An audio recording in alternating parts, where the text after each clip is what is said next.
Professor Franks studied astronomy at Northwestern University's Dearborn Observatory under Dr. Carl Henneis, later astronaut Carl Henneis. The author is currently a law professor and a licensed airline transport pilot. That's some history. Professor Franks holds his Bachelor of Science and Juris Doctor degrees from the University of Memphis. In a moment, Dr. Franks.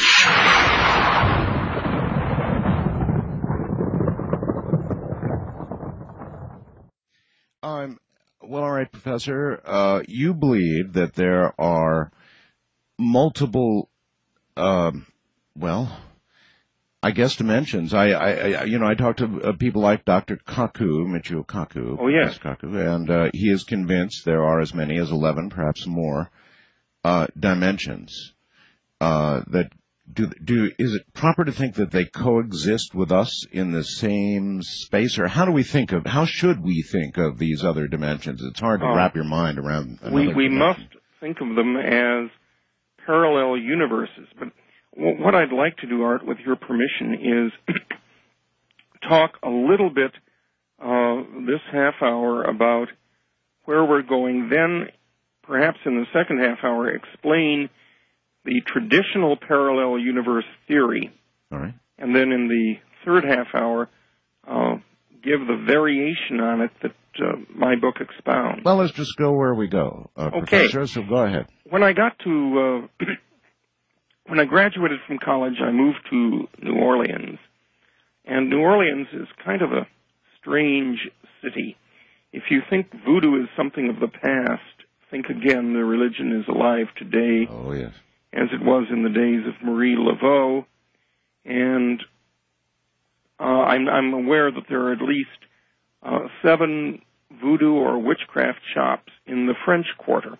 And I took an interest in studying this, not from a standpoint of being a member of this, but just because I was wondering if spells and voodoo and hexes work. And I can assure you they do. If you put your mind to it, you can kill someone with it. I don't advocate that. All right. I have a question for you, Professor. Pardon? A question, if you don't mind, about that.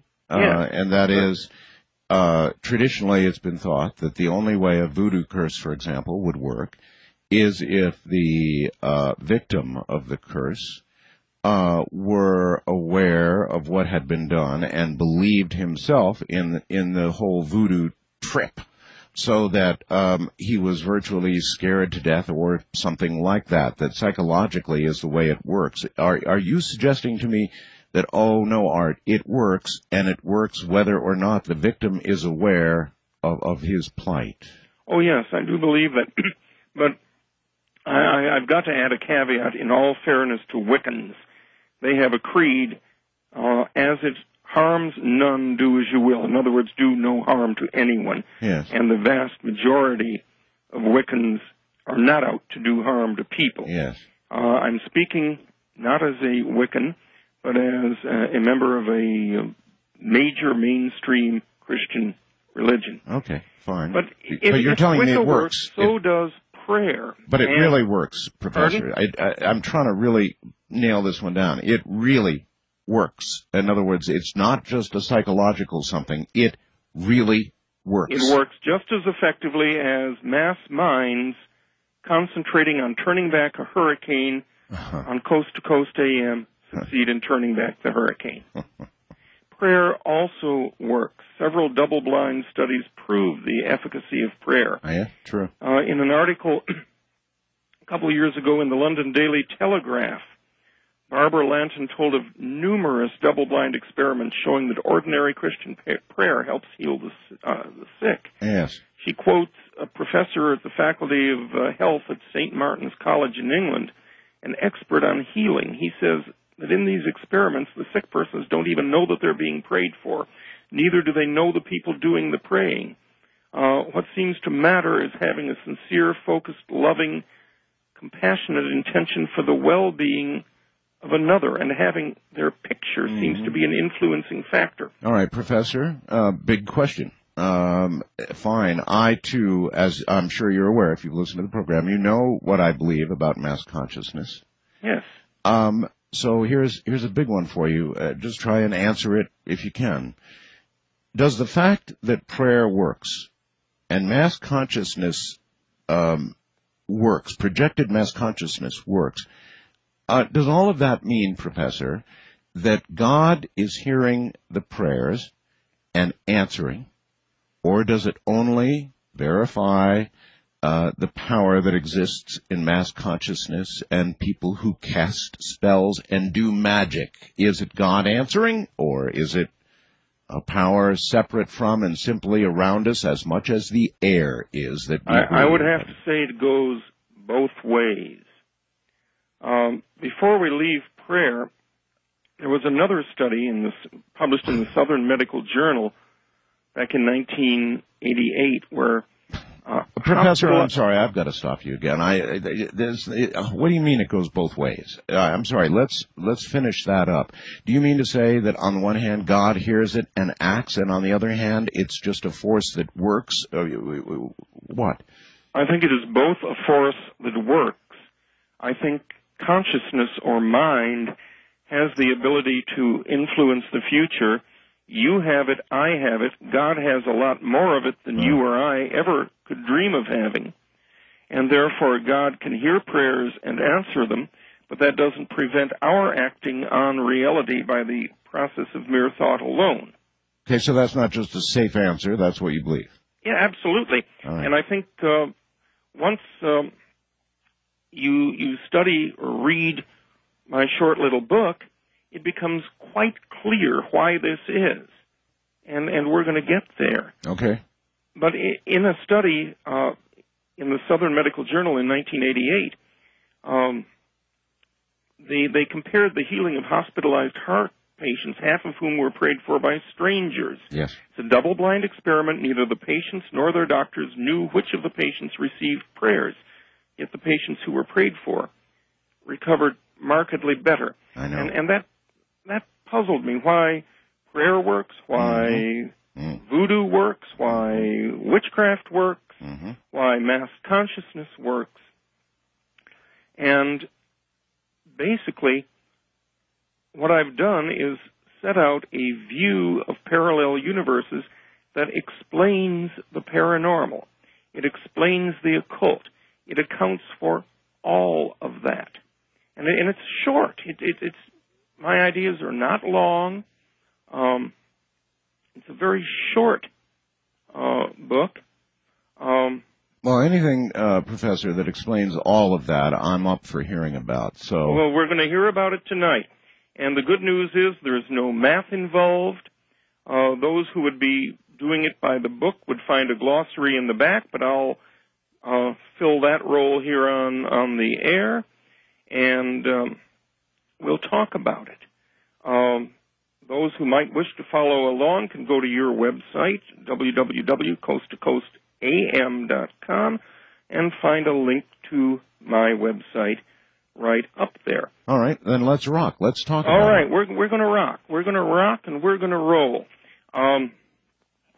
The proposition. Let's start out with the two-slit experiment. I'm sorry, the two what? Two-slit, S-L-I-T experiment. Okay. We're into the field of quantum physics now, and we're going back almost a century. But I believe it was Thomas Young trying to figure out whether light was a particle or a wave. Cut two slits in a piece of, I don't know if it was metal or paper or what. But if you project light through that, if it's a particle, you'd expect to see on the wall behind the piece of paper the two slits reproduced. If it's a wave, you'd have an interference pattern. We're all familiar with these interference patterns. When we throw two stones in a pond, you get an interference pattern. The ripples. Well, they got an interference pattern. The problem is, even if the photons, or it works with electrons, even if they're released one at a time, you still get an interference pattern. I'm not clear on what you mean. If you cut a slit, two slits in a piece of paper, let's say, and then hold a light behind it, yes, it'll project that onto the wall. What have we now been told? Back 100 years ago, we were trying to figure out if light is a wave or a particle. I see. If a wave, you'd expect an interference pattern. Oh, yes, okay. Okay, a series of slits projected on the wall, even though there were only two on the card. Okay. If it's a particle, you'd expect two slits. Well, what happened when the experiment was ran is that you got an interference pattern even if photons or electrons were released one at a time. Now, one photon or one electron should go through only one of the two slits. But apparently it knows of the existence of the other slit. A conclusion from this, and we need to talk about something called Schrodinger's cat. This is a thought experiment in which basically nobody actually does this to a cat, but a cat is put into a box and with a vial of poison and a little hammer that will trip the poison. If a quantum event occurs, it could be a Geiger counter is set to count the number of clicks received in a given period of time, and if the count is odd, it trips the hammer and kills the cat. If the count is even, the cat is allowed to live. Quantum physics dictates, classic quantum physics, the Copenhagen interpretation, dictates that the cat goes in two distinct phases, two existences, and remains one of them alive, one of them dead, until someone comes along and opens the box, at which time reality collapses back retroactively to the event. And basically, reality is determined at that point. The person who opens the box is traditionally called Wigner's friend. Schrodinger was, of course, a physicist in the 1920s, and meaning Wigner. Okay, so meaning nobody knows whether the cat is alive or dead until they open the box. Well, right? No. Quantum physics says you have two cats and two boxes. This is the beginning of parallel universes. You have two boxes. The universe splits into two copies of itself. One containing a live cat, one containing a dead cat.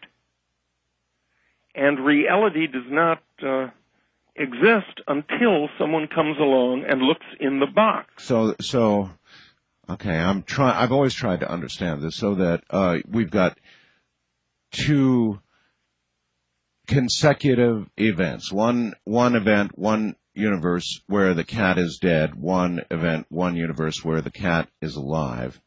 Right. And at the moment that box top is lifted, then what? Then reality comes rushing back, you're saying? Or supposedly, in the traditional quantum physics interpretation, right, until someone looks into it, when the quantum event determines whether the hammer drops, the cat goes into two superimposed states, one of being half alive, the other of being half dead. And, well, speaking of what happens when reality instantly collapses back when somebody looks into the box, Davies and Brown tell us that the transition occurs because the universe splits into two copies, one containing a live cat, the other a dead cat. Both universes contain one copy of the experimenter, two, each of whom thinks he is unique. In general, if a quantum system is in a superposition of, say, n quantum states, a given number of quantum states. You're going to start to lose people here. Okay, well, I don't want to do that. Yeah, I don't want to do that either because you're losing me a little bit. I'm trying to put my mind around this. Two boxes, two cats, right? Two boxes, two cats. The universe splits into two copies of itself. Only because it's an unknown thing, or why does this split occur? Yes, because it's unknown and caused by a quantum event. Of course, everything is caused by a quantum event. Well, when you refer to quantum event, you said a Geiger counter. Right. That would be a way to allow a quantum event to determine the fate of the cat. Now, meaning that we're bombarded by particles all the time, and the count of the particles would determine when the hammer comes down? Is that correct? That is correct? That is correct. And so you're using a Geiger counter as you would use, say, a random number generator, something like that? Sure. Okay, I'm trying to understand all of this, Professor, so bear with me. It's not easy stuff. We're at the bottom of the hour. We're going to take a break here.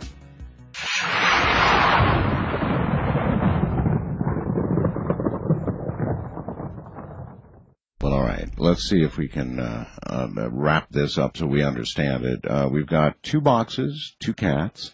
We've got a quantum event, which is nothing more than a random number generator, in this case Geiger counter, ticking away, and when the appropriate tick comes along, one of the cats is dead and one of the cats is alive. And that's not revealed to us until somebody opens the top of the box.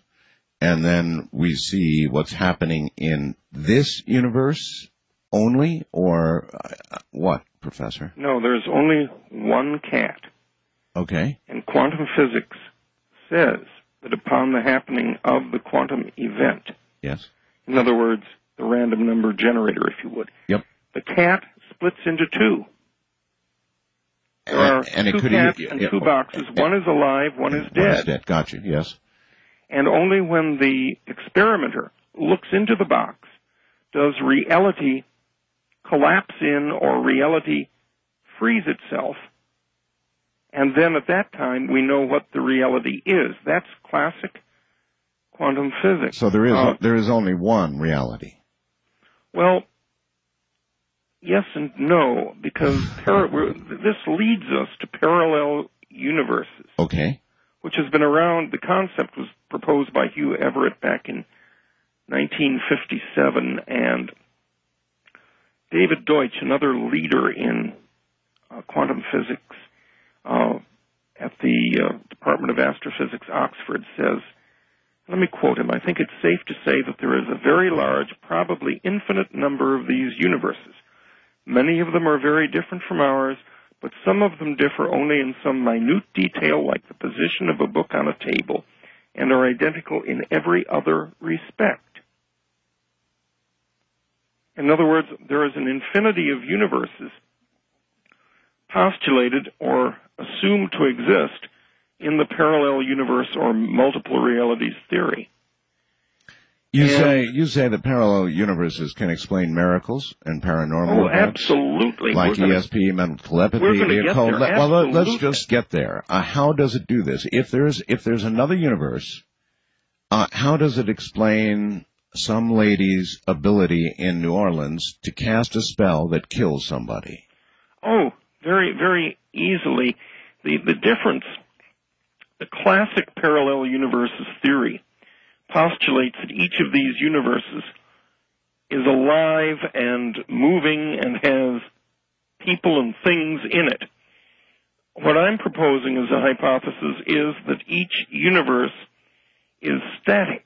Each universe is frozen, like an ice palace, like a frozen frame in a picture of motion picture footage, and that these universes, which are static and unchanging, can then be put in an order. They can be arranged so that we would define as contiguous or next to each other 2 universes that differ by only one quantum transition, meaning that differ only in the most minute detail, like the position of one electron on one atom, makes it a different universe, but it's a static, unchanging universe. And then you can put these universes in a framework or order, much like colors on a color wheel or words in a thesaurus, and that consciousness is the reality that moves from universe to universe at high speed, literally not millions of frames a second, but millions of billions of trillions of frames a second, at the rate of 1 frame per jiffy. A jiffy is a defined unit of time. It's very tiny. There are more jiffies in 1 second than there have been seconds since the beginning of the universe. But too many jiffies have passed since I asked my question without getting an answer. How does the lady in New Orleans kill somebody with a spell? She takes her consciousness to a static universe in which that individual is deceased. Okay. Oh, really? Oh, really? So she merely moves her own consciousness into some universe where the reality is that person is dead. Absolutely.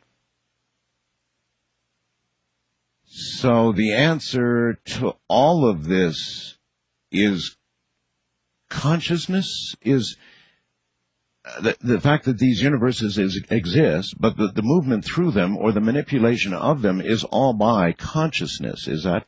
Absolutely.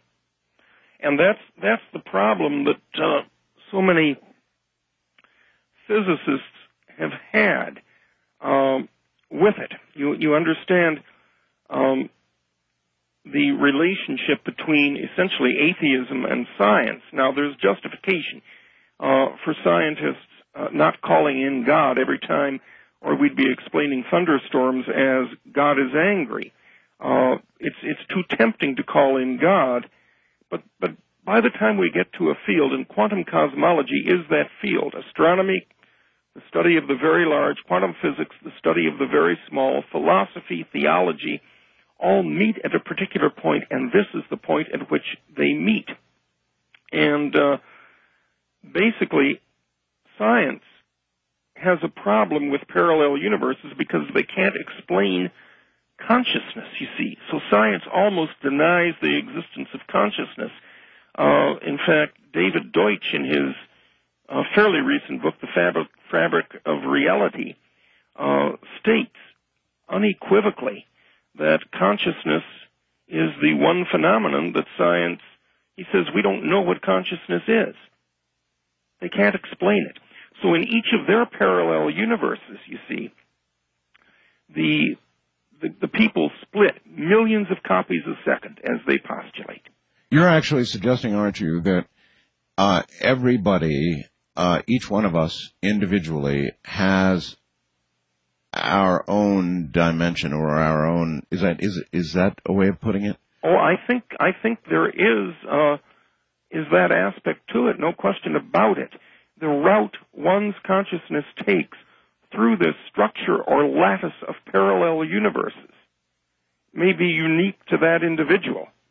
Huh. I'm trying to figure out actually what that means. Does that mean that none of us sees the world in exactly the same way? Absolutely.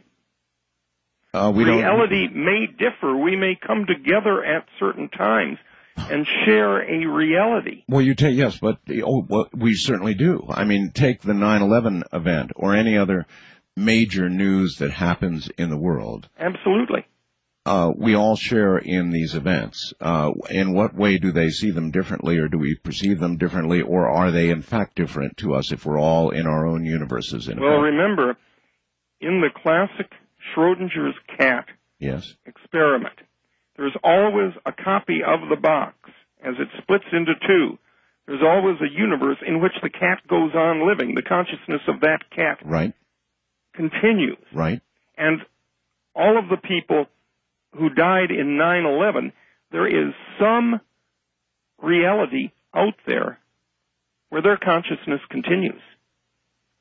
There is a universe in which the planes didn't hit the buildings and they're not dead. Every conceivable, this is classic parallel universes. Every conceivable arrangement of matter and energy that conceivably could exist, exists. So again, there's a universe in which the planes didn't hit, they didn't die. Correct. That never happened. That is correct. Okay. And they may well be in that universe. Their consciousnesses. So, no matter what, your consciousness survives. It survives physical death. That is a necessary we conclusion, in my opinion, as we perceive to the paradox of Schrodinger's cat. There's always an addition of the box in which the cat survives. Do you believe time travel is possible? First of all, under this approach to the super universe or collection of all the universes, time is really a perception of consciousness. Yes. But nothing is impossible if your consciousness goes to a particular universe. So if time travel is possible, it will be a mental ability, an ability of our mind, our consciousness. It would be an ability of our mind, but I don't mean that we would just... Willing it to be so. By willing it to be so, and by having the ability to do it, and I am certainly not here to propose what methods one uses, whether it's meditation or prayer or whatever, to get there, but that would be the method by which they would get there. There was a movie, Professor, about, with Christopher Reeve, as a matter of fact, which, and the central tenet was that this man fell in love with this portrait of this woman. Somewhere in time. You're familiar with the movie. I'm very familiar with the movie. And then you're familiar with the fact that in order to get to that time and to get to her, he removed all possible remnants of modern society or even a hint of the actual time in which he was, and concentrated for incredible amounts of time on being not in this time, but rather in that time as the reality. And I rather thought at the time I saw that movie that it represented maybe a way to do it. You know, it was just a movie, but according to what you've been saying tonight, they might have been on to the way to do it. Absolutely, and while I don't purport to tell anybody how to do this, I'm saying that all paranormal phenomena can be explained by consciousness being something that moves at a tremendous speed through parallel universes that differ from each other only by one quantum transition, by the position of one electron on one atom on the farthest galaxy. Makes it a different universe. And the consciousness moves through these in sequence so that events unfold. That these are static and not dynamic universes. You see, science has a problem with that, because if you believe that consciousness is merely some kind of phenomenon that accompanies a brain, then you've got to believe, as they believe, that every time the universe so-called splits, each being is conscious. Can you give me, can you define consciousness? Can you tell me what consciousness is? An awareness of one's existence. Awareness of self. Awareness of self, absolutely. Awareness of self. I began to conclude, Professor, through a series of experiments that scared even me, that there does appear to be a power, a very great power, perhaps much greater than I understand, associated with mass consciousness, with mass concentration on an event occurring. Now, for all I know, it could be that one consciousness concentrating on that event could have as much influence on that event occurring as millions doing it. I don't know. Do you? I can't say with precision. If the one consciousness had tremendous powers in that regard, for example, to multiply loaves and fishes, then in that case, yes. Otherwise, others of us may not have developed those abilities. But certainly there's no limit to where consciousness can go, to which of the parallel universes. Jesus performed miracles. Absolutely. Documented in the Bible. Absolutely. How did he perform these? Did he perform these by manipulating other timelines, other universes? He simply took the consciousness of himself Yes. and his followers to universes or frames in this mix-and-match motion picture film we call life. Uh-huh. It's like a motion picture film. We're going from frame to frame, from universe to universe in rapid sequence. Yes. But unlike a motion picture film where every frame is defined and there's no way to get off track, this is an assembly of universes, a lattice, if you will, so that the mind is free to go into different frames or universes.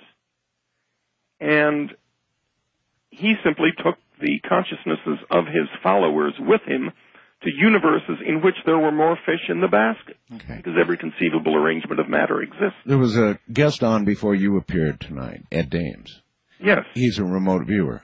Now, whatever you think of Ed Dames, doesn't matter. The remote viewers were involved with our government for 20 years in doing something with their minds, eliminating their own ego and allowing them to flow somewhere where they could glean information that otherwise should not be gleanable. That's the only way I can think to put it. Shouldn't be gleanable. And so do they travel through these same paths to glean information that we all think is like magic that's called remote viewing? They absolutely have to. And I heard Ed Dames tonight, and he's a brilliant man. I also heard George Norrie's guest, Dr. James McCanney, last night. Yes. And I've got what may be good news on the idea that the sun is going to become a supernova or something of that sort. We could use some good news. I've got good news. Apart from my astronomical leanings telling me that dwarf stars don't normally go supernova, only white dwarfs do, and our sun is not a white dwarf. But I don't think actually anybody's suggesting a supernova. They're simply suggesting a series of eruptions on the sun that, if you listen to Ed, for example, he suggested 11,000 years ago, virtually sterilized the planet. We're not talking now about a supernova, but rather just an angry sun. Well, let's go back briefly to Schrodinger's cat. All right. There's no reason why you have to have only one cat in the box. You can put 2 cats, 10 cats, 1,000 cats, 1,000,000 cats. That starts to get a little. Cats. That's a little cruel. And that's how many people we have on Earth. And the Earth itself can be the box. Okay, good, exactly right. Let's think of it that way. One edition of the Earth will always survive, in which the overwhelming majority of people go on living, and it is to that universe that our consciousnesses will go. In other words, this is the strong anthropic principle. There's a weak anthropic principle and a strong anthropic principle. The weak anthropic principle says that of all possible universes, only in a very few are the laws of physics so arranged as to be capable of supporting intelligent life, so we ought not marvel that we live in one of the few places capable of supporting life. But that's the weak anthropic principle. The strong anthropic principle, less firmly established than the weak one, postulates that events must unfold so as to preserve the observer. Really? That seems a logical conclusion of Schrodinger's cat. Or each of us is immortal in our own frame of reference. Well, then what happened to those people who, at least to our eyes and to our senses and to our knowledge, died in 9/11? Well, they're not in this universe with us, but they're in some other universe. Well, as observers, they didn't live. No, the box containing Schrodinger's cat splits into 2, and in one of them the cat dies, in the other the cat goes on living unaware that another copy of itself has ever died. So the box containing so many thousand people. Those people then are not even aware they're dead. I'm not going to go that far. They may be, but their consciousnesses definitely are living in a universe. But didn't you, in essence, tell me that they're in a universe in which this didn't even happen? Listen, we're at the top of the hour. Hold on.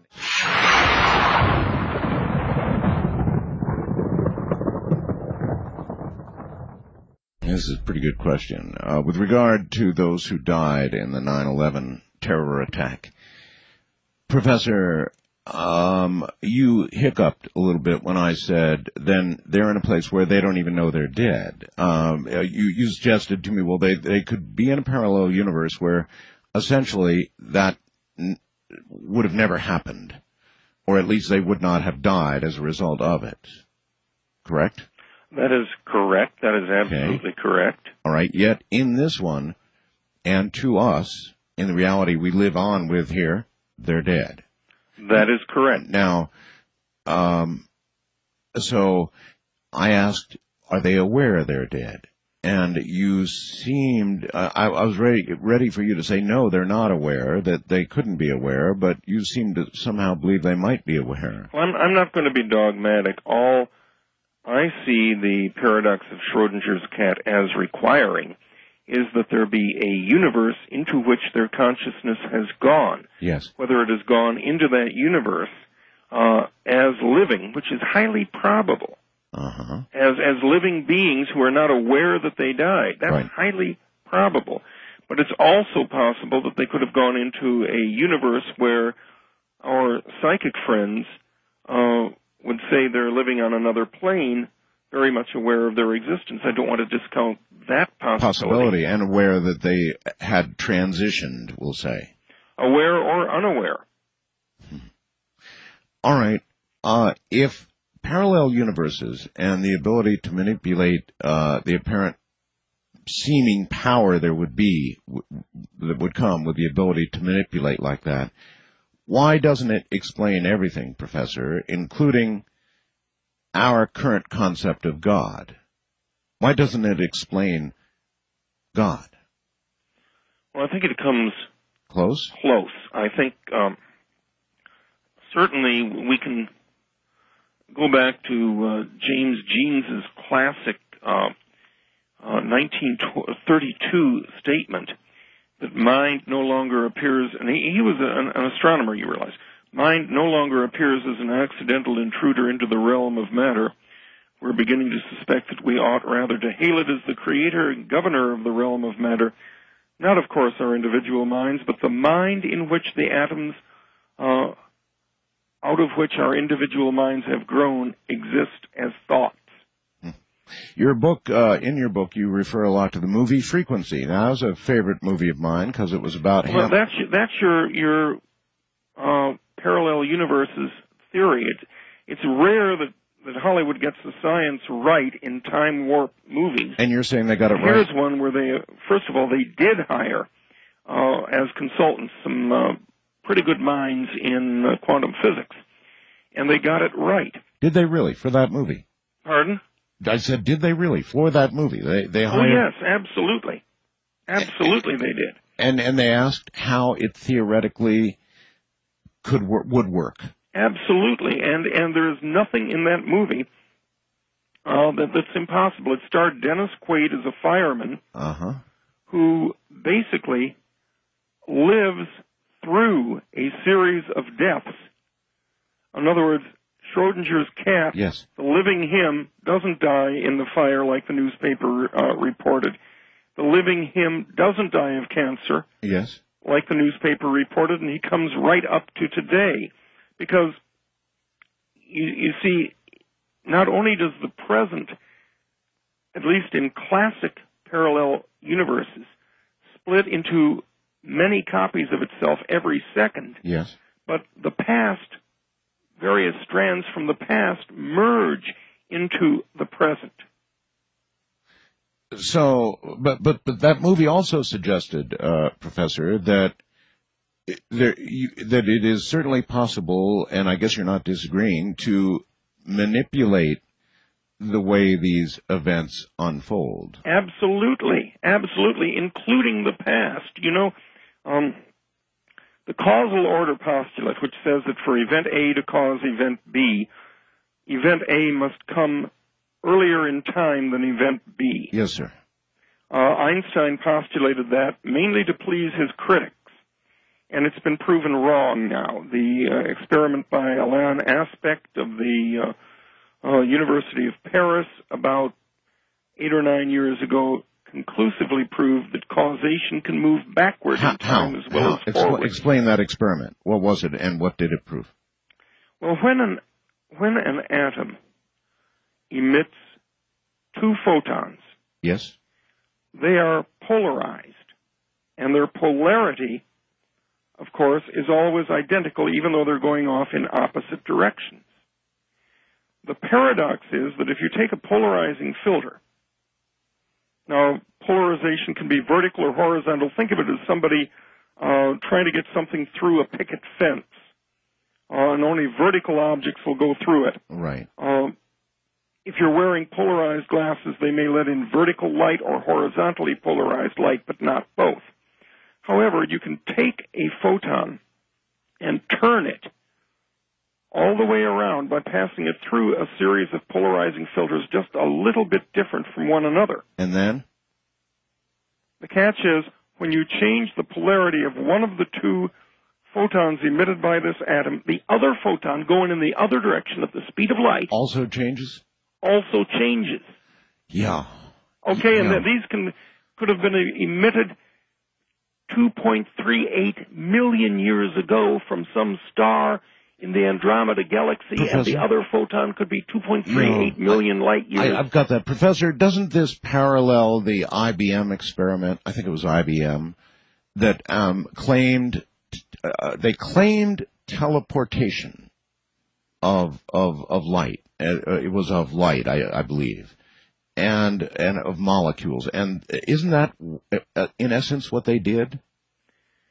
You know, I'm not familiar with the IBM experiment, I've got to confess. Okay, well, they merely observed that, I'm trying to remember exactly how it went, that an object in one place was duplicated by an object in another place, and that for an instant in time, these objects were in both places at the same time. That quantum physics would have no problem with that. But my take on these photons simultaneously changing is that you simply enter a universe in which both photons are of the different polarity that you've changed this photon to. Okay, so why, when you change the polarity of one, why does that other one, through what means and mechanism does that other one change polarities? What force allows that to, or no force. No force. No force. Huh. Nothing other than that you're moving into a different reality in which the photons were emitted in that different polarization. Wow. If you change it from vertical to diagonal polarization, yes, you're just simply entering a universe in which the photons were always at that diagonal polarization. Huh. In other words, each of the static universes that I'm proposing, and this is explained, by the way, the first chapter of my book is available online to anybody who wants to look at it. They just need to go to your website, www.coasttocoastam.com, and they can link to my website and read the first chapter. The first chapter, all right. In the classical theory of parallel universes, each of these worlds is dynamic. The live cat goes on living in the one world, while in the other world someone takes a carcass out of the box and buries it. Yeah, like in Frequency, where he died any number of ways, but finally they of course found one in which he didn't, and he walked right into the scene live. Right. Now, my postulate differs, and it's only a hypothesis. It differs from that thinking in that here each of the universes is static, frozen, and unchanging, and only slightly different from the contiguous universes that differ from it only in the nth degree. Okay, you've lost me again. Okay.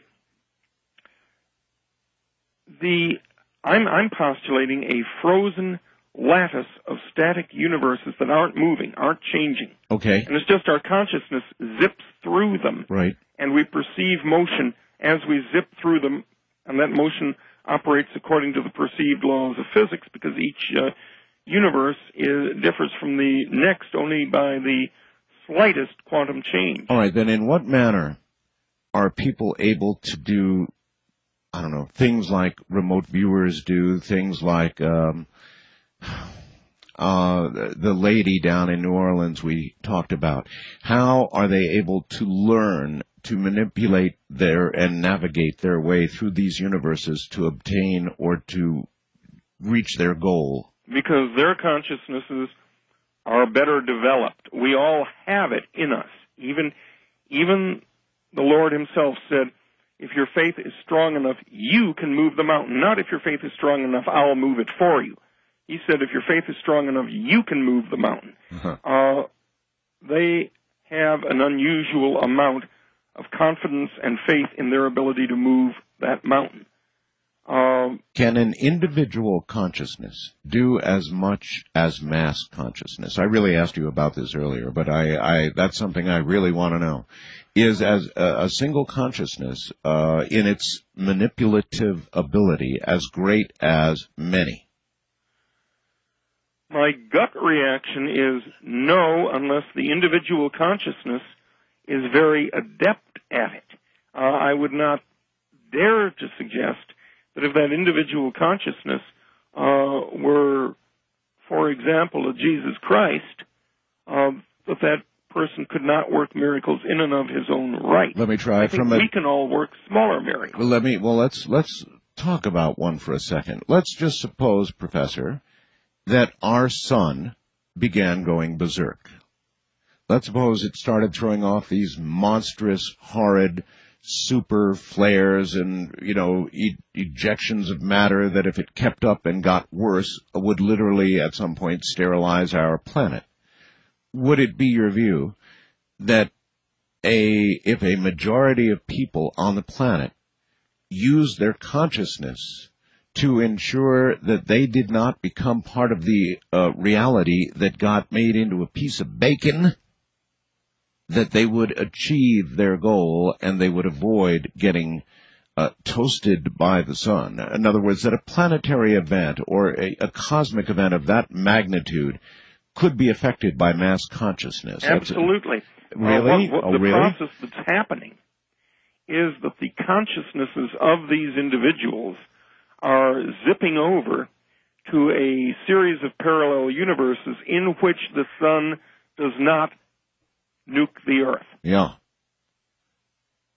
so that's the process by which it happens. Okay, then let's get a little bit technical.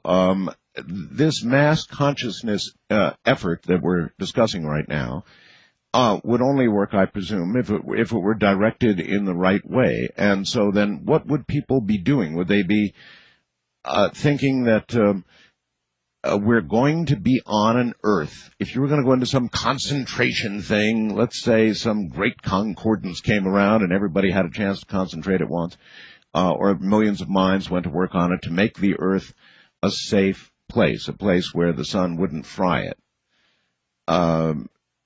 Is that how they would go about doing this, Professor? They would simply... Well, I would say, as we opened the program, we talked a little bit about the effectiveness of prayer, and we talked about the effectiveness of occult efforts to manipulate matter, such as voodoo and witchcraft, and they both work. Yes. So I would assume either by imagining that our Earth is safe, that would be the Wiccan way to do it, or by praying to a higher power to make the Earth safe and believing it's going to happen. I would submit that they would be both effective. So, in that sense, we're masters of our own destiny. Oh, absolutely, to that degree. Absolutely. All right. And how about the other side of the coin, Professor? Currently, many would make arguments that we are destroying ourselves, that we're poisoning the planet, that we're causing the ice caps to begin to melt, that the gases that we're releasing are warming the atmosphere, and a lot of people believe that. So is the converse true, that you could, let's say you could think yourself into a catastrophe? Oh, yes, I think so. Oh, really? Absolutely. I've wondered about this for a long time. I think so, and I think the imagination of the human mind is what accomplishes it. And that goes back to your question during the first half hour, in which you asked if it is necessary to have the belief of the victim of a hex or spell. Yes. And, of course, the belief of the victim would strengthen that hex or spell. Well, that's because you've got one more mind imagining it happening. Yes, of course, you're right. And so do you suppose that's where that aspect of the, I'm sure you would call it a myth, well, no, it's not a myth, though. It's the truth. In other words, if the person believes that the other person can do this to them, then it's more likely to occur. But it can, the key question was, can it occur no matter what the victim believes? And if the answer to that is yes, then the powers that these people have are absolutely real. Oh, absolutely. I think it is possible, as I said before, to kill somebody through voodoo by imagining it and putting one's concentration on it. I'm not advocating that, but I think it's certainly possible. I have asked witches who tell the truth straight out, can you kill? And the straight answer is, you bet. Oh, absolutely. Absolutely. Although I would, again, in defense of members of the Wiccan faith, say that most of them disavow that and stay away from it. Well, in that, let's stick with that for just a second, Professor. Witches and the Wiccans, they all believe, I think, and I'll misquote this and get corrected, I'm sure, but that if you, without good moral cause, go after somebody in a negative fashion, that it will, unless you do certain things, or maybe it cannot be prevented, it will come back to you times 4, times 10, whatever, that it returns to you. Is there any explanation for that belief? Well, that's the notion of karma, of course. Yes, sir. But there's no question that's a tenet of the Wiccan faith. I think it's times 3, if I'm not mistaken. Okay, whatever. But whatever. The spells that are not justified come back to haunt you many-fold. There's no question that most Wiccans believe that. Do you believe that's true? I believe there's a higher power there. I believe that that if I have consciousness, I would be a terrible egotist to say that I am the greatest consciousness in the universe. And therefore, the existence of my consciousness implies the existence of higher and higher and higher consciousnesses with increasing ability to do things. And so this is how you reconcile your personal religious beliefs with what you believe to be true about the universe, isn't it? Oh, it not only is not difficult to reconcile, it brings everything to light. On a personal level, I believe that there is a God, that there is a higher power. In fact, Fred Hoyle, the late astronomer, who back in the I would say the 1940s, around 1948. Professor, hold it right there, Professor. We're at the bottom of the hour.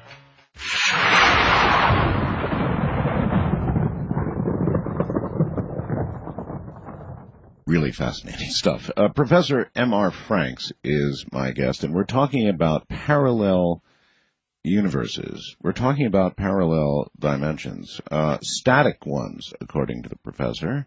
Professor, welcome back. Well, glad to be back. Will science find God? Well, let me suggest this. 40 years ago, the thinking was the steady-state theory of the universe. Now, that basically suggested we can start out with Sir Charles Lyell in 1833, who came up with a book called Principles of Geology. And just tell me, what does steady-state mean? A steady-state universe is a universe that never changes. It's always the same.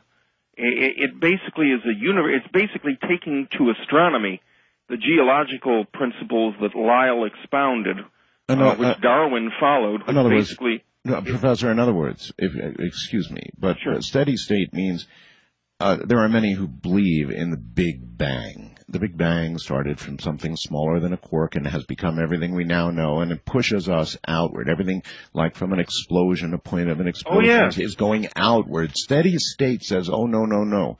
Everything is not going outward. It's relatively in the exact same place as it always has been and always will be with respect to everything else. It's like Lyell in 1833 says the Earth has always looked this way. Mountains come, mountains go, streams come, lakes go, but over the long haul, it looks pretty much the same. That was his doctrine, which, if you take it to the universe, that's the steady state theory. The universe has always pretty much looked the same, except they have the problem of explaining the fact that the universe is expanding. Well, that is a problem for them. Well, it's a problem because obviously the universe would be thinning out. There's no question that the universe is expanding. So they postulated that matter is spontaneously created to keep the density of the universe the same. That's the steady state theory, and it was authored by basically Herman Bondi, Thomas Gold, and Fred Hoyle back in 1948. Yes. Then in 1962, at Bell Laboratories in Homedale, New Jersey, Arno Penzias and Robert Wilson discovered what could only be called the echoes of the Big Bang. That's right. And the evidence they discovered was overwhelming that the universe originated at a point from which everything exploded out at a point in the finite past, possibly 15 billion years ago. Can't put a moment on it, get it right down to the date, but that everything blew out of a single point. Yeah. And that's now so accepted.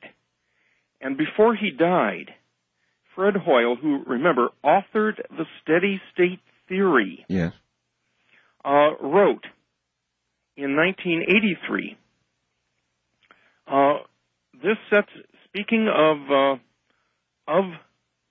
the Big Bang, he says, evidence now shows the universe was structured by intelligence. After suggesting that interstellar particles include bacteria, Hoyle said, this sets the stage for the origin of life on the largest conceivable stage. The stage is not local, not restricted to our solar system or even to our own galaxy, but truly cosmic. If an intelligence was involved in the origin of life, the intelligence was very big indeed, as I suspect is recognized by the religious instinct residing in all of us. Life is a cosmological phenomenon, perhaps the most fundamental aspect of the universe itself.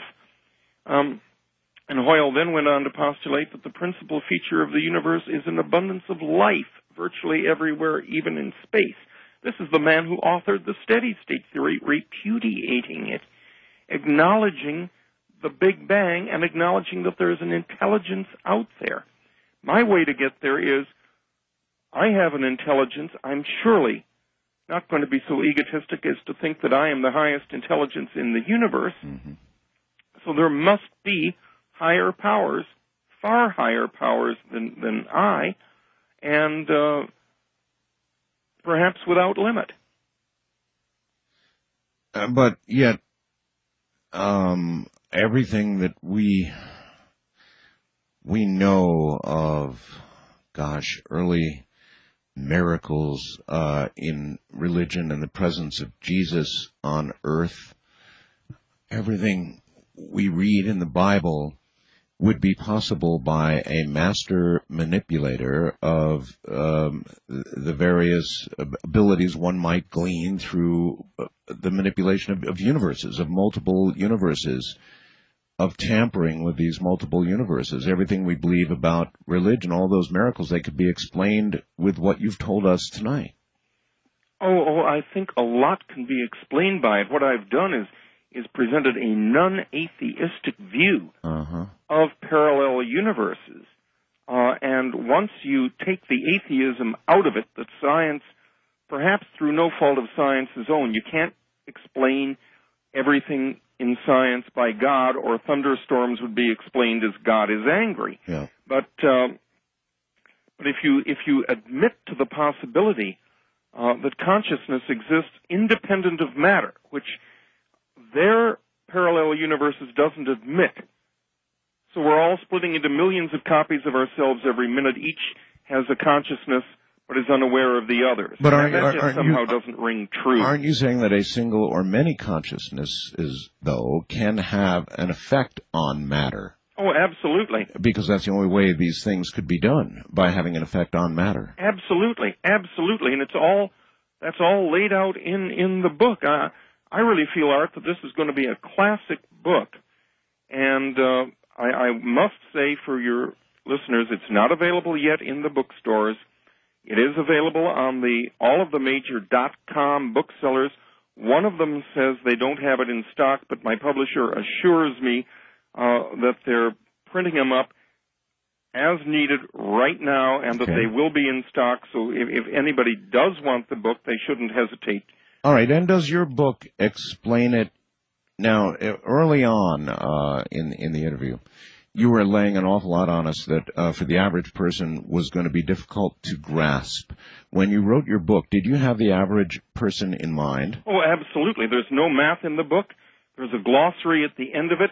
I believe any ordinarily intelligent person can follow this, and when they come out of reading this short book, there's no puffery in it. There's no puff up the pages to puff up the price of the book. This book Gotcha. is a minimalist book, and therefore one that I wanted to be easy on people's wallets. But anybody of ordinary intelligence will come out of reading the book with a new insight on life, on the paranormal, on the occult, on miracles, I'm on curious. prayer, and how prayer happens. Yeah, I'm curious. Professor, did you, when you said you were in New Orleans, did you actually go out and study the paranormal? Did you go to people who practiced voodoo and talk to them? I talked with them and what did at great length. And what did you find when you went and had these conversations? What did you discover? I discovered a firm belief in the ability of the human mind to act on matter. And that's all I can say about... Did you prove that to yourself to a satisfactory degree scientifically? Were you able to actually prove that somebody affected matter I didn't do a double-blind experiment, but double-blind experiments, as I indicated, have been done on Christian prayer with people in hospitals. Yes, I know. You are certainly correct about that. Well, did you satisfy yourself that what these people were doing with voodoo was in fact working? Oh, yes. I'm satisfied that it works. I'm not, I am a member of a conventional mainstream Christian church, but I satisfied myself that it does work. Well, then,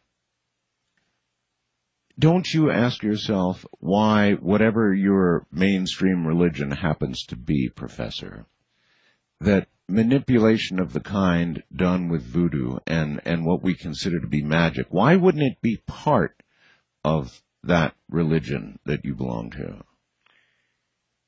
Well, if you read the Bible, of course, yes, the Lord says, if you have but faith in of you, not him, you can move this mountain. So it should be, but I'm not going to philosophize about what organized religion has gone through over the course of 2 millennia. But many mainstream religions, Professor, consider such things, like voodoo and like the paranormal, to be demonstrations of evil. It's the work of demonic forces. Yeah, and I think that's an overly simplistic explanation for it. Oh, you think so? Absolutely. Although I have no doubt that there is such a thing as good and evil, and I have no doubt that the abilities humans have to influence matter, to influence the universe, I have no doubt that this ability can be used either for good or for evil. Well, can be and I'm used certainly not advocating that it be used for evil. Do you actually think that, Professor, that there is a force of good and a force of evil, as directly in God and the devil? Well, I certainly believe that there is a force of good as in God. Yes. I believe that evil is the absence of good, much as darkness is the absence of light, much as cold is the absence of heat. So you attribute a force, an intelligence, an intellect, a self-awareness to the good part, but not the evil part, huh?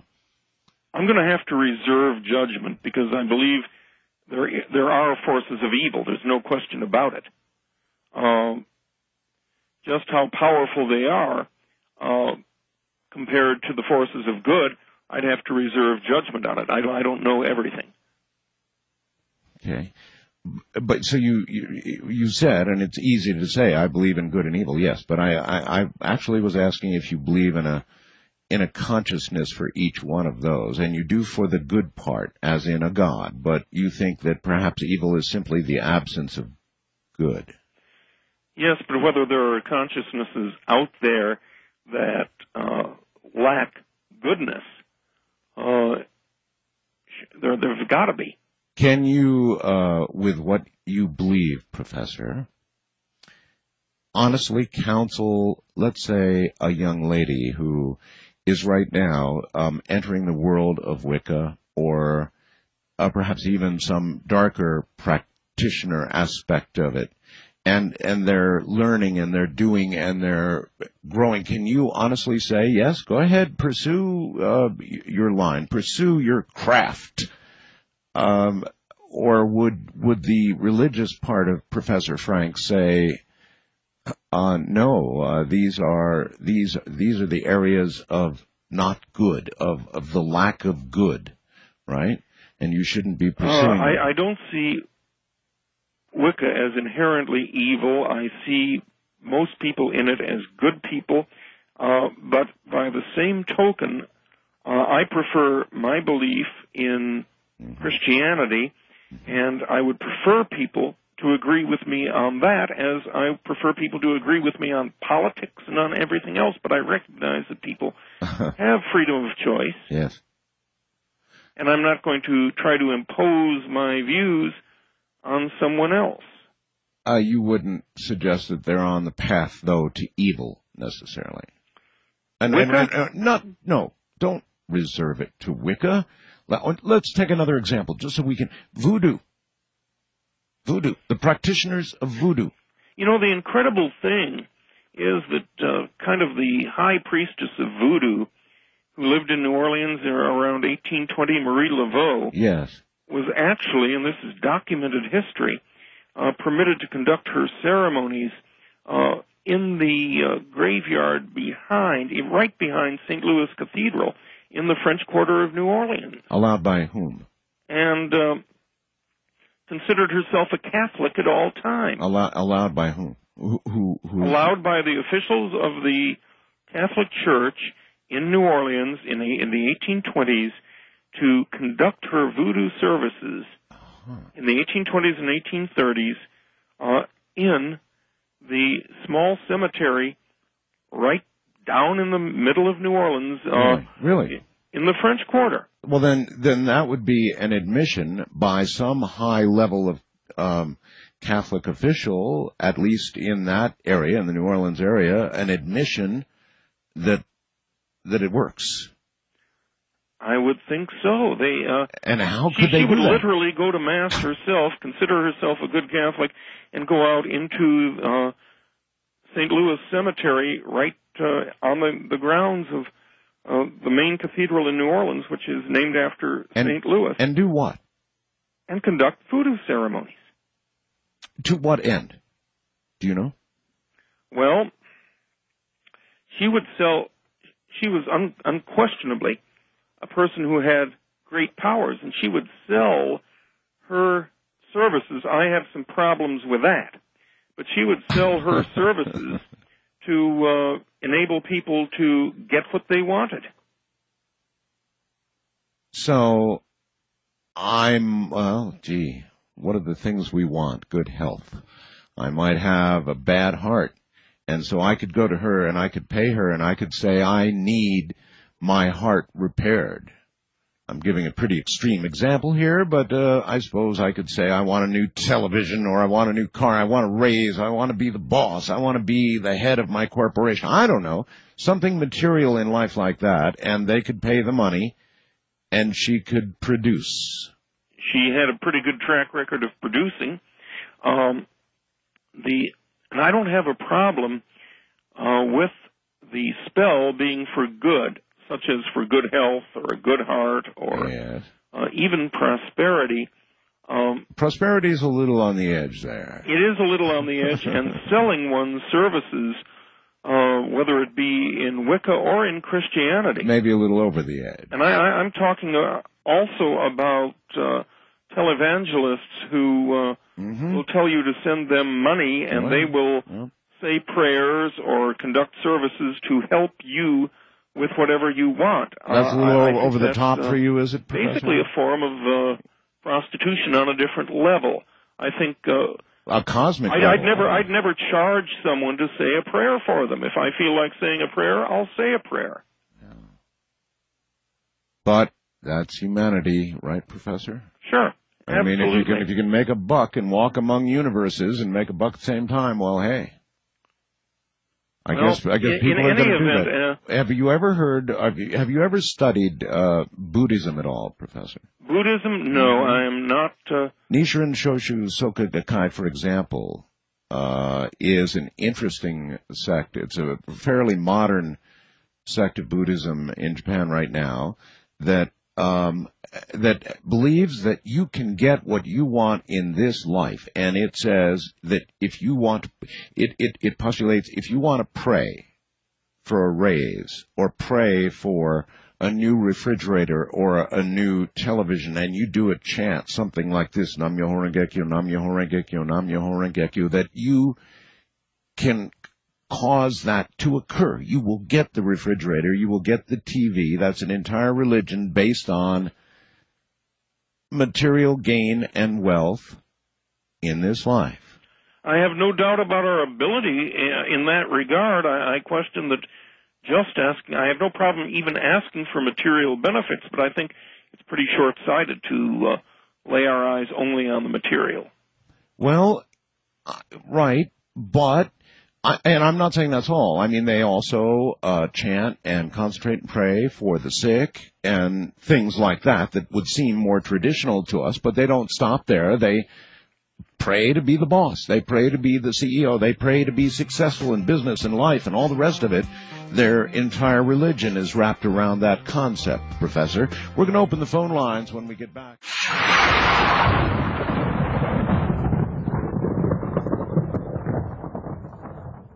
So I guess we're all like the cat. We're, 6 billion cats, like the beginning of the show. Now, Professor, is it fair to say, let me ask you in the form of a question, does humanity's survival ultimately depend on our mastery of all of this, the power of consciousness and manipulation of events and things? Does our ultimate survival depend on that? It certainly is enhanced by the mastery, but remember, the cat survives whether it knows these principles or not. One addition of the cat, one parallel universe, that cat's consciousness will go to the addition of the box in which the cat survives. But that's raw chance. When we begin to enter the realm of the paranormal, we tip the scales, don't we? A little bit. I think we slightly tip them, sure. I have no doubt about it. Maybe more than slightly. Okay, so then our survival then could depend on our ability to manipulate in the fashion that the people who do voodoo or other paranormal things seem to be able to manipulate things, or like the lady you told me about who stood down there and collected money for doing things. Whatever, it may ultimately depend on that. And if it does, which you seem to suggest it does, then how will Catholicism or any other mainstream religion get us there? Very simply, prayer is effective. the intelligence of the universe, God, if you would, operates at the quantum level. And one is reminded of the story of a preacher lecturing to a group of alcoholics on the power of prayer. The preacher asks if there are any present who don't believe in prayer. Several hands shoot up. The preacher then succeeds in getting each member of his audience to admit that in time of deepest need, he or she had in fact turned to prayer. Yes. Each member of the audience, that is, but one who remained adamant. So turning all his attention to the one adamant non-believer, the preacher says to him, surely there must have been a time in your life when you felt all hope was lost and you actually said a prayer. Yeah. The man admitted that indeed once there had been. He was on a hunting trip in the far north of Canada and strayed away from his colleagues and from the campsite and became lost. Darkness was falling. I left my jacket and rifle back at the camp. The sun was setting and the temperature falling rapidly. I tried calling, shouting, but no one heard. I had no matches to even start a fire. I knew I was a long way from camp, but I had not the foggiest idea which direction to go. A blizzard was setting in, and I felt I'd die. So yes, I admit that in that one moment of weakness, I said a prayer. Yeah. Well, retorted the preacher, your prayer obviously worked. After all, you're here to tell us about it. Nope, said the man. If an Indian on horseback hadn't ridden by at that very moment, I'd be dead now. I mean, the intelligence of the universe operates at the quantum level, and miracles always occur one quantum step at a time and are usually explicable in retrospect in terms of natural phenomena. Seemingly unrelated happenings cause events at hand to take an unexpected and possibly previously improbable turn. Or not. Or not. That's the problem. Other people would be out in that forest, and they would have prayed and prayed and prayed, and they'd be dead as doornails, or perhaps off into another dimension. Or off into another dimension in which they survived. Yeah, well, okay, so that would almost seem to suggest it's going to work out well no matter what. That would suggest it. Schrodinger's cat always lives in one of the copies of the box. So for that cat, all is well. Okay. That would seem to be the case. But something also suggests that we can avoid a lot of misery. There's nothing that prevents the cat from having misery, and we on Earth can have a lot of misery if we don't take care of our planet. Yes, well, we're noticing that. Let's try the phones. West of the Rockies, you're on the air with Professor Franks. Hello. Hello. Hi. Hi. I love this theory, and I follow it really well as far as my own slideshow of inanimate objects. And I start to have trouble when other people's consciousness comes in. What if my life mate chooses a different set of slides? How come he stays in my show? There's a really interesting question, Professor. Take her question straight on. All right, I shall. How does he remain in her show when he's chosen, another consciousness intervenes and chooses a separate path? Well, first of all,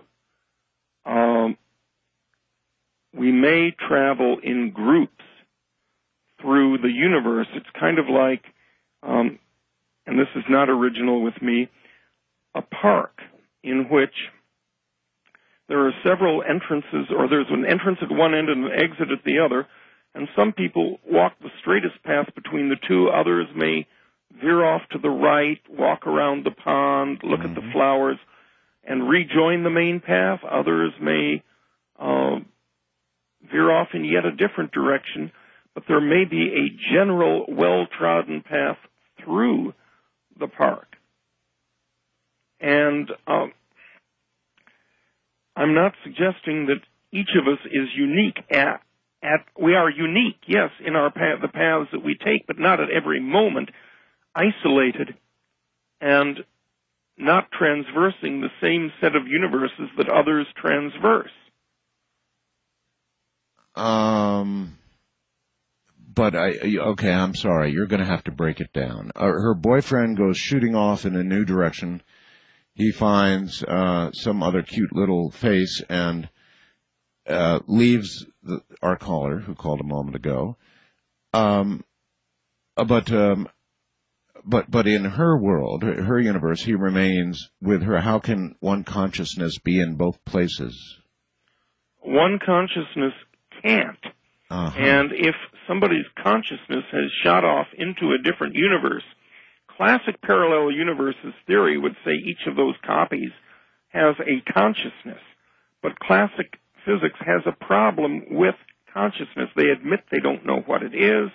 Anything that suggests that the supernatural, they stay away from. Oh, I know. And if we postulate that consciousness is the only reality, and two living versions of the person exist or an infinite number in different universes, that individual's consciousness will inhabit only one of those.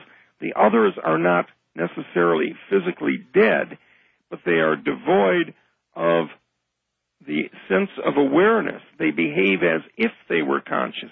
Back to Julian Jaynes's idea that there's nothing but matter in motion, that man has nothing beyond the brain, and it's all a phenomena in the brain. Okay. First-time caller line, you're on the air with Professor Franks. Hello. Professor Franks, can you hear me? Yes, I can. Yes, sir. It's really an austere revelation there with the parallel existences. They all seem to be leading tangibly to some greater good, as organized in the finality of the kingdom of heaven, or what some Christians will look forward to in the rapture and such. It's all building towards an end, it seems, and as each stage of the process goes, each soul has an ultimate redeemable reality that they consciously follow. My reality might see the sorrow and the passing of other people, but in their reality, they don't see that sorrow and passing in themselves. They might, conversely, see the sorrow and passing in me, but in the end, we reach that, wonderful promise that God had brought people back together as a family. Now, with this order of events and that crystal path, or that ultimate path that leads all back into the fold, so to speak, couldn't we have conversely forces deploying itself against the intent of God that are actually trying to reduce the souls back to a certain level where they become non-existent? Caller, you're asking if the devil is real, right? In full. Yeah, okay. Yeah. Okay, Professor? I'm not going to deny the reality of the devil. Well, you seemed to doubt that there was a consciousness force associated with pure evil. Certainly, any force equal to God, I have trouble accepting, but I don't have any trouble accepting the existence of evil in the world. Well, you explained it as simply a lack of good, not it as... certainly is. It certainly is, and that can take on a force of its own. Okay. Wildcard line, you're on the air with Professor Franks. Hello. Hello. Hello. Hello. Oh, it's... Yes, it's you. Hi. Hi. Okay, I think it's a classic instruction to students seeking enlightenment is to live in the moment. And as you were describing the parallel universes in your theory, it made me think of a nonlinear arrangement of infinite nows. So I guess my question is, how is past, present, and future explained in your theory? All right. That is a very good question. Even conventional parallel universe theory accepts that time is but an illusion of consciousness. Even the Deutsch, Everett interpretations, the original theories of parallel universe, accept that. If you've got a series of static universes that are like footage in a motion picture film, only instead of going in just one line, it's arranged in a structure or lattice such that consciousness can move about within this lattice. It might be useful to think of hexagonal tiles on a floor, or it might be useful to think of a box full of cubes stacked together. You are about to say, aren't you, that consciousness can travel in the past, present, or future? Absolutely. So time is not absolute. It's not what Einstein postulated, a fourth dimension. It's simply the perception of the conscious mind as it travels through a series of universes in a mix-and-match motion picture film that constitutes the footage for that particular individual. That's so interesting, because you explain it exactly the way a remote viewer suggests they see it. West of the Rockies, you're on the air with Professor Franks. Hello. Hi, Art. This is Jason listening in Portland on 1190 KDX. Yes, sir. Hey, I was wondering if you were talking earlier about, the universe is static. Now, have you ever considered that the universe might be a holograph? Because, you look at a hologram, and it captures a three-dimensional image on a two-dimensional surface. Mm-hmm. And that image is static, but yet our consciousness perceives that image as three-dimensional or motion. Now, what I'm thinking is that I've also come up with this theory earlier about that our consciousness moves through these parallel universes at a certain speed, but that the speed is sort of extraction of the past events are based on future events which flow through our consciousness, and that since we occupy space, I hope I'm not sounding too crazy. I'm not quite getting all this. Okay. I am, actually. Okay, good. So you know that we occupy space, and if I'm sitting across from you and I put my hand between you and me, that you know that we are separated by time through relativity, and my hand at halfway between us is going to exist at a focal point, and that we extract ourselves from the past into the future, and that if that's possible, then we can know about future events. And I was just wondering if I could relate a book to you. It's called by Edward Kasner, a forgotten American mathematician. Mathematics in the Imagination. Mathematics in the Imagination. It's cited with permission of the estates of Kasner and Newman. It's cited and quoted at length in my book. Right. So you know about the parallelograms. You know about you take every point in the universe. Every random point has a pattern associated with it. Sure. All right. Hold it right there. You know what? I don't understand all this, Professor. So he was suggesting, it seemed, that he said we're pulling ourselves from the past into the present, into the future, is what he said. Well, he's mixing a little Einsteinian relativity,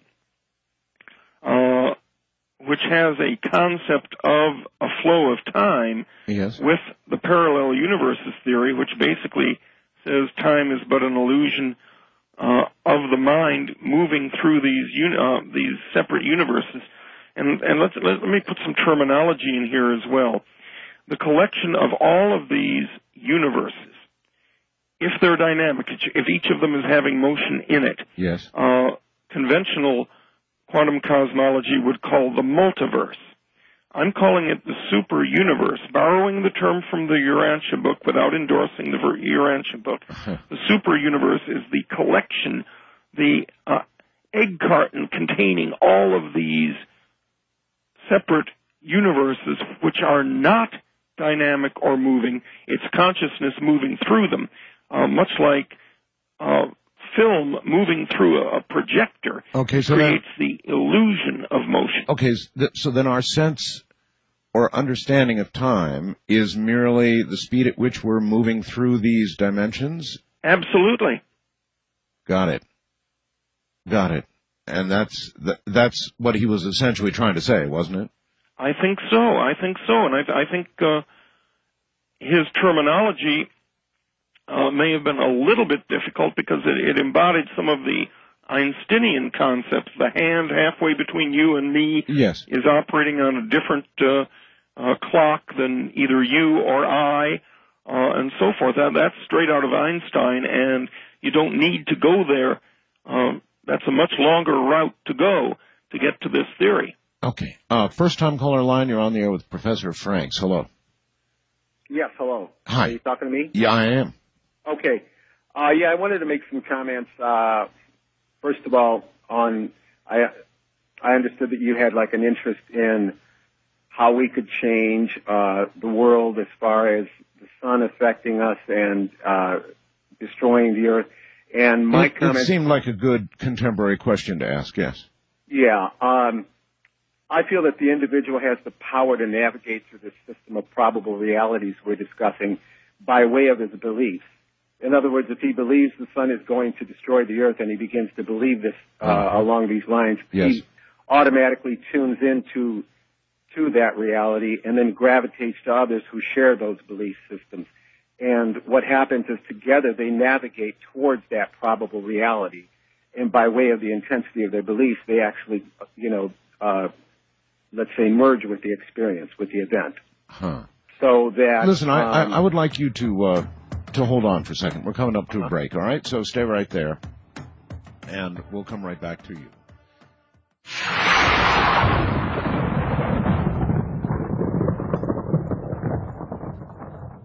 Once again, Professor Franks and our caller. Caller, please continue. Okay. The point I was trying to make is that given our system of probable realities, the static system he was talking about, the vehicle we use to zip through from one reality to another is basically our belief systems. And because our belief systems are acting as a kind of like a power station that's drawing us to our experience. Mm-hmm. So your beliefs basically are determining what probability you're zipping to. And so if you were wanting to end up in a safe universe, if you're believing in a safe universe, basically the earth you're living in is not going to turn into bacon, based on the sun's reactions or whatever's going on there.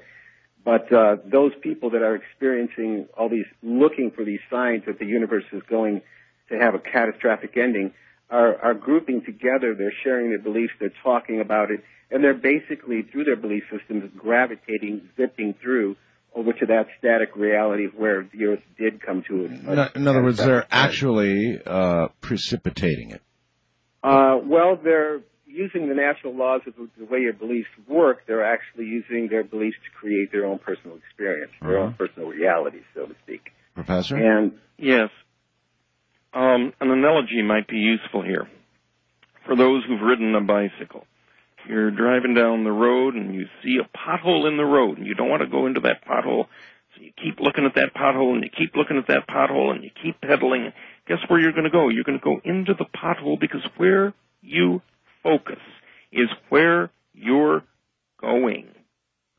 Now, wait a minute. I don't know if that's true. If I'm driving down the street and I see a box in the middle of the road. You like boxes, Professor? We'll talk boxes. When I see a box in the middle of the road, I think there could be a board with nails under that box. And I don't navigate, even though I watch it because I'm trying to avoid it, I don't navigate into that box, Professor. I drive around it every time. Well, it's an analogy, and certainly if you imagine yourself going around it, you'll go around it. And if you don't imagine yourself going around it, then like an you idiot, just keep staring at it, you'll go into it. Yeah, there's a lot of that does go on, come to think of it. Wildcard line, you're on the air with Professor Franks. Hello. Hi.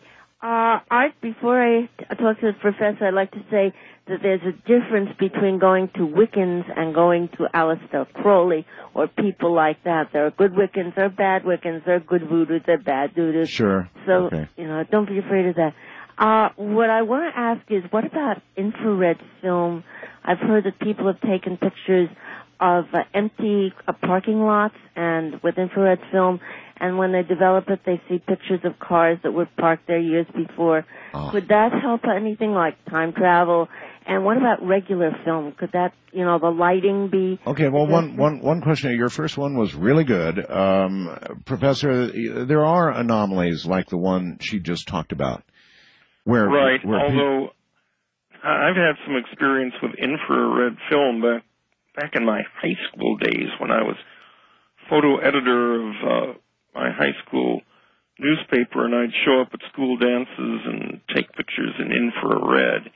I've never seen cars in a parking lot, and I don't know why infrared film. Now, granted, if there were cars parked in a parking lot earlier in the day, there'd be shadows. The pavement would be warmer in where the cars weren't parked, and you'd see the shadows of the cars where they were earlier in the day. But as far as weeks or months or years ago, I've heard of anomalies like that, and I just have to assume it's the consciousness visiting frames or universes in this lattice, in this egg carton of universes, where that is the reality. That's the only way I can explain it. And I'd like to invite this lady to visit my website. The first chapter of my book is up there for anybody to read, and you get to my website through Art's website, www.coast2coast.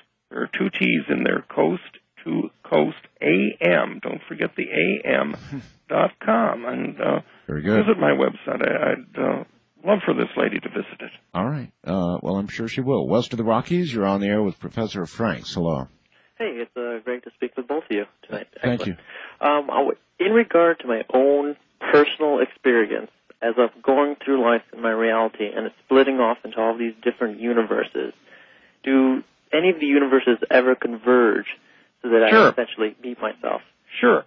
In fact, the theory, this is one problem that conventional parallel universes has, that they have our consciousnesses splitting into myriad copies every instant that are unaware of the existence of each other. Mm-hmm. But the theory requires also that pasts converge or merge into a present.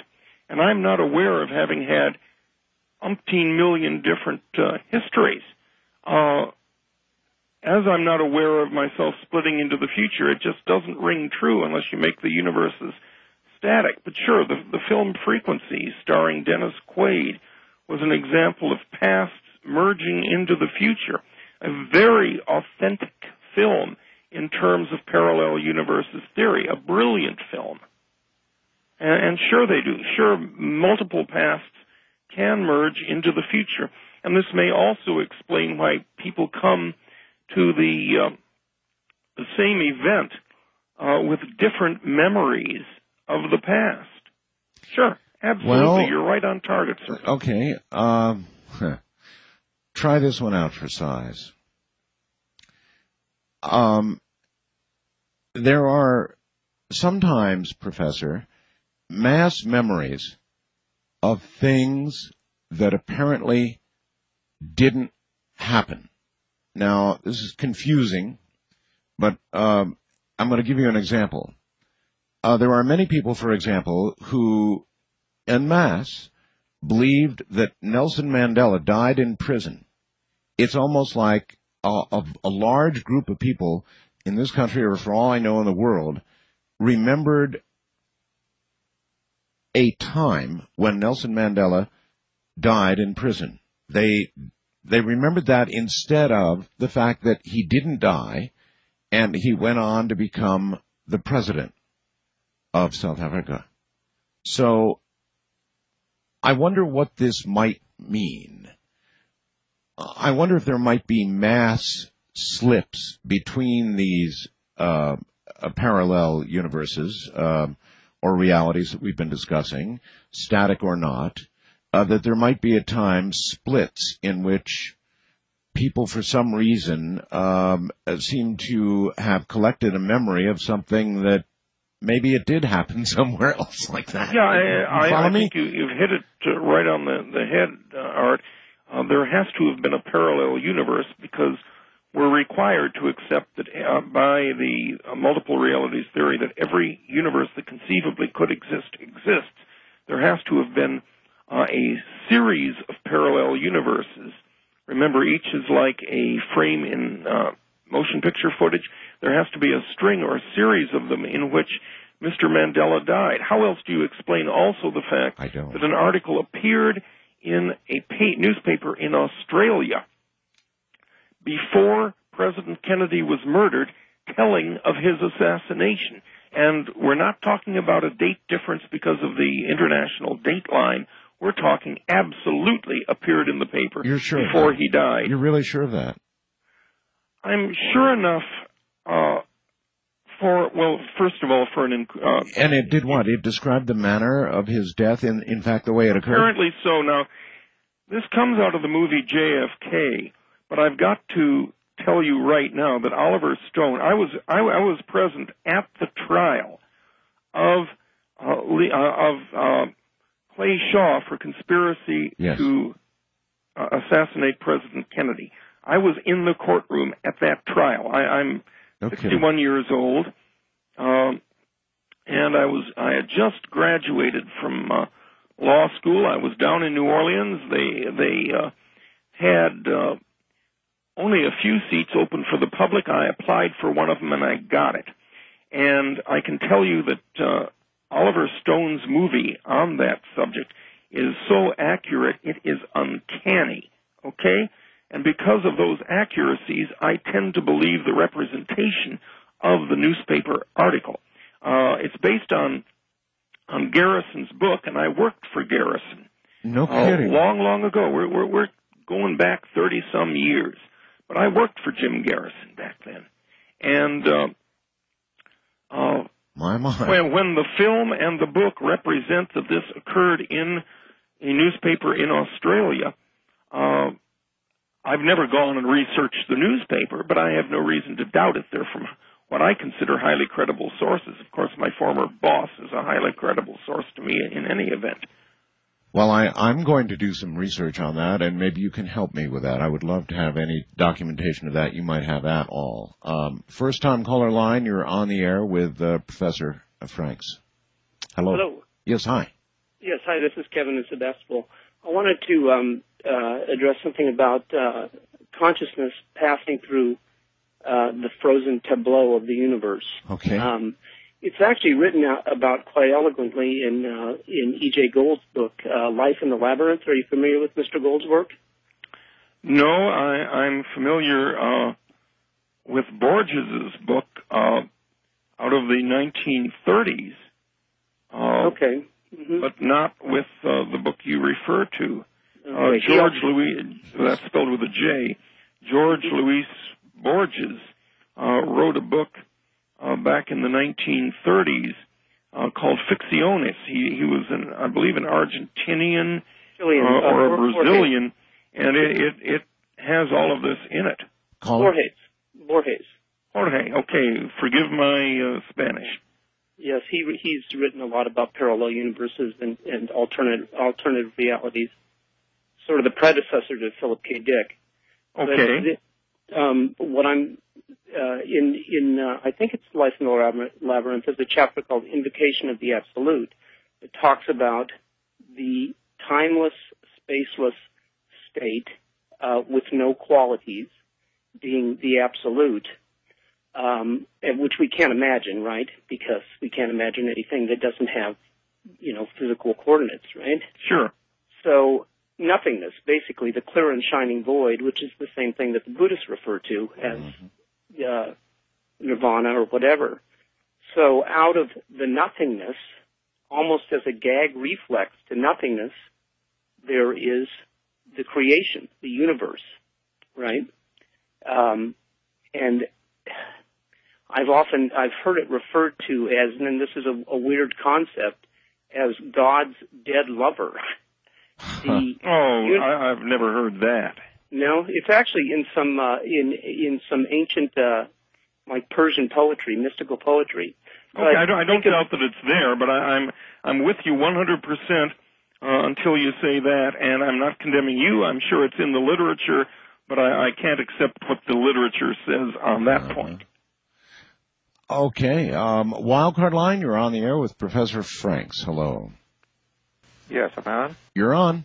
Yes, I'll ask the Professor Franks if he's heard of T.E. Bearden or Louis E. Little. They both wrote somewhat similar theories that get around Schrodinger's cat in the Copenhagen School, and also Bohm's variation on that, so that the photon or electron that goes through the slits appears like a steady object that's not broken down into parts or aggregate of wavelets or wave packets, but the energy field generated by the environment, whatever measurement you use, is itself transmitted instantly to this electron that's being detected in the two-slit experiment. I want to ask him if he's heard of those non-Copenhagen... In other words, you're saying there is a connection. There's a connection. There's much parallelism, but it's in the local measurement environment, and it doesn't involve this uncertainty that you open the box and, lo and behold, then and there you've decided whether the cat is alive or dead. Yeah, okay. Professor? I'm very familiar with Bell's theorem and with Bohm's interpretation of it, and with Alain Aspect's experiment confirming Bohm's interpretation and Bell's theorem. I have to admit that Bearden and Little are not familiar to me, but if you want to email me something on that, you can certainly do so through my website, which you get to through Art's website, and I'd love to hear that from you, sir. Okay. Very good. West of the Rockies, you're on the air with Professor Franks. Hello. Hi, Art. Hi, Professor Franks. Hey, Art, I'm glad I navigated to a universe where you're back on the air. I'm glad. Thank you. Hey, something occurs to me. We've been talking around the fact as far as other consciousnesses and our consciousness. Let me come right to the bottom line and say, Professor, what do you think of the idea that really there's only one consciousness, which is sort of identical to the grand existence itself, that just navigates through these static universes? Because if the frames are static, there is nothing else to interact with there as far as a consciousness goes. How would you know if a point had a consciousness in it or not? I mean, think there's only one. You wouldn't know if a human being conforms to the Skinnerian model of matter in motion, the Julian-Jaynes model of matter in motion, that doesn't acknowledge the consciousness of human beings, or whether that particular human being is inhabited by a conscious mind. But I don't believe that there's just one consciousness. That's solipsism, the solipsism of old. I'm the only one in existence. Well, no, not really. There are others who exist too. Well, no, but the one consciousness actually exists in everyone at once. From each viewpoint, all these navigation traversals happen at once, but there's really only one. I have a problem with that because I feel like I'm an individual. The Borg, sir? No, not really. It's sort of, though. Sort of that concept. It's an interesting and fascinating concept, but it somehow doesn't ring true to me. I believe I am a unique individual, and my consciousness is... Well, we realize there's Carl Jung's collective unconscious, but I believe the collective unconscious can be explained, as can all occult phenomena, with the particular gloss I've placed on... My book breaks new ground, and the particular gloss I've placed on conventional parallel universes makes everything paranormal, everything miraculous, faith healing, witchcraft, you name it, telepathy, it all comes clear with this fairly simple theory expressed in a fairly short and simple book. And by the way, for those who are interested in looking into the book, don't believe any .com that says they don't have it. They'll have it within a day or two, and just go right ahead on it if you're interested. But you can sure see a sample chapter. Well, how has your book been received by colleagues so far? That's going to have to be a fast answer. My book is incredibly new on the market. It's not in the bookstores yet. Only the .com bookstores, and all the .com bookstores have it. Yes, but surely you've gotten the book to a few who, in science, who believe as you, or are willing to consider your look at things. Would you believe, Art? I penned this some years ago, probably close to 15 years ago, and could not market it then. Now multiple realities... Oh, I believe it.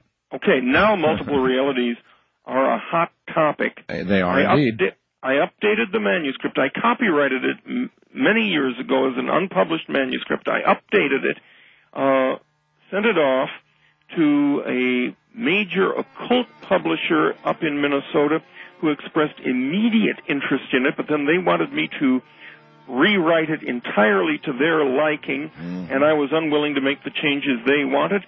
I found a great publisher, iUniverse. They're wonderful to work with. They published it. It's brand new. This is the first interview I've done on the book. You got the first copy of the book that came off the press's, Art, and this is the first interview I've done.